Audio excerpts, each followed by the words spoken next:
Le chef de l'État a demandé au Fonds souverain de l'Égypte d'appuyer les efforts fournis de manière à attirer davantage d'opportunités en matière d'investissement et de tenir davantage d'activités économiques. Et dans ce sens, nous avons il y a eu des recommandations concernant les projets visés par ce fonds, tels des projets dans le domaine de la transformation numérique, de l'industrie, de l'agriculture, de l'hydrogène vert, de la santé et de l'éducation. Et pour nous donner plus d'éclaircissements, nous avons le plaisir d'avoir en ligne le docteur Yousra Charben, qui est membre du programme présidentiel et professeur à l'université de Ain Shams. Docteur Yousra Charben, bonjour et bienvenue avec nous. Bonjour, merci. Docteur Yousra Charben, tout d'abord, quels sont les objectifs du Fonds souverain de l'Égypte? Il faut déjà rappeler que ce fonds a été créé juste en 2018 et la loi créative ou le règlement créatif de ce fonds a été modifié en 2020. Et c'est pas, il fait partie en fait de plusieurs fonds souverains mondiaux. C'est-à-dire, il y a 50 fonds souverains et le nôtre, le fonds souverain égyptien, il est le numéro 47 ou 48 de ce classement mondial. Et au niveau de la région du monde arabe, c'est le 12e, numéro 12 des fonds souverains arabes.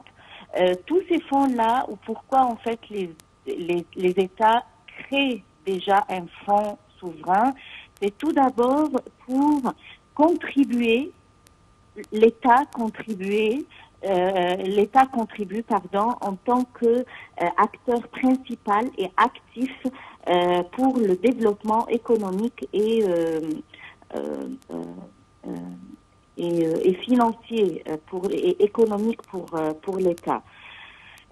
Comme vous savez, traditionnellement, en général, l'État, c'est un État régalien qui prend en compte uniquement police, armée et justice. Par contre, avec le temps, le rôle de l'État s'est développé et l'État a commencé à avoir un rôle plus actif, plus contributif au sein du développement. Ces idées de fonds communs souverains va de pair avec les idées du développement durable. Maintenant, on a 17 objectifs du développement durable. Allô?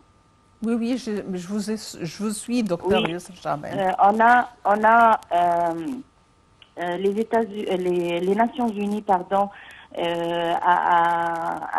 fait ou a mis en place un agenda de 17 objectifs de développement durable.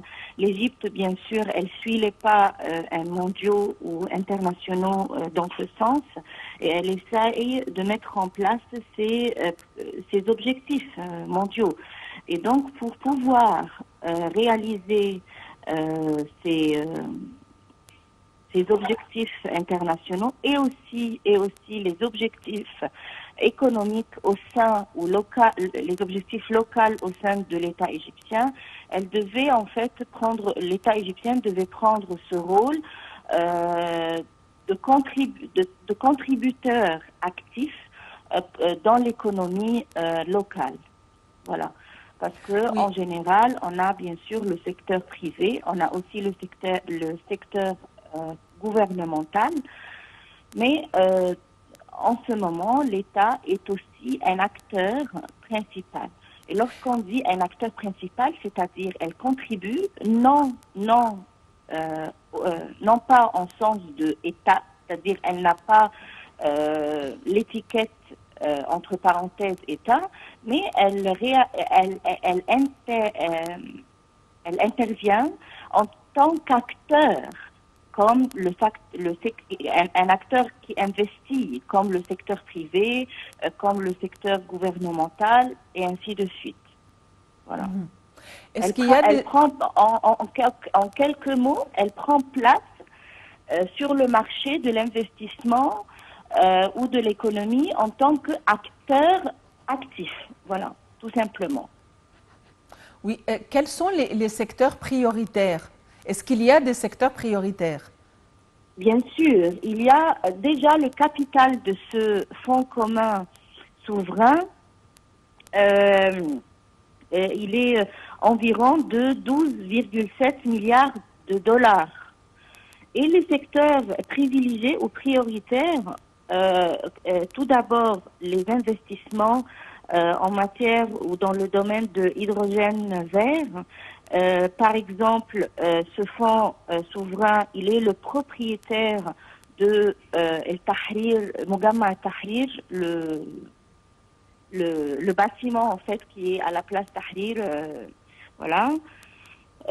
Aussi, ce fonds souverain, il est propriétaire, il a des actions en ce qui concerne les compagnies d'électricité, aussi les compagnies d'eau, aussi elle fait partie de quelques compagnies de pétrole. Aussi, il détient 12% du capital de la compagnie nationale des chemins de fer. Aussi, il détient 100% en fait des actions de la compagnie égyptienne d'assurance, Masr el-Ta'min, et 49% des pharmacies El Aizabi. C'est une ligne de pharmacie très connue et une grande ligne de pharmacie en Égypte. Et donc, on peut déduire que ce sont des domaines stratégiques, ce sont des domaines très importants pour le peuple égyptien. Lorsqu'on parle des chemins de fer, de l'électricité, de l'eau, du pétrole, de l'assurance santé, moi je termine en général, pas assurance santé, mais aussi assurance de manière générale, 49% de ce qui concerne les pharmacies, la Aizabi en Égypte, voilà, on déduit que ce sont des secteurs privés. Tout d'abord, ce sont des secteurs importants pour l'économie, mais on n'oublie pas que ces secteurs aussi jouent en quelque sorte dans le développement durable, jouent en quelque sorte ou ont un rôle important pour contribuer ou pour arriver à réaliser des objectifs de cette liste d'objectifs de développement durable. Alors, à mon avis, ce sont des secteurs très importants, stratégiques et très importants pour le peuple, pour le citoyen égyptien. Docteur Yousra Chaaben, vous êtes professeur à l'université d'Ain Shams et il faut dire que le domaine de l'éducation et de l'enseignement est un des domaines qui est propulsé au devant de la scène et qui est visé aussi par le fonds souverain. Dans quelle mesure ce domaine a profité du fonds souverain et dans quelle mesure il y a une évolution quant à l'évolution, où il y a une évolution quant au développement de ce secteur? Déjà, l'éducation et je vais ajouter avec l'éducation la recherche scientifique, la recherche académique. En général, elle n'avait pas un pourcentage important du fonds de l'État, voilà, des fonds versés par l'État. Par contre, avec la Constitution et les modifications, etc., il y a un pourcentage précis dédié spécialement à l'éducation et la recherche académique et scientifique. Voilà, ça ce sont des choses acquises. Ensuite, on a vu que dernièrement, surtout ces 3-4 ans, il y a des grands investissements en ce qui concerne les universités nationales, les Jamiat al-Ahliya, et les villes dédiées surtout pour être des villes vertes avec un style d'université précis tel que El Alamein, l'université de El Alamein par exemple, ou l'université El Galena, ou l'université qui est au sud du Sinaï.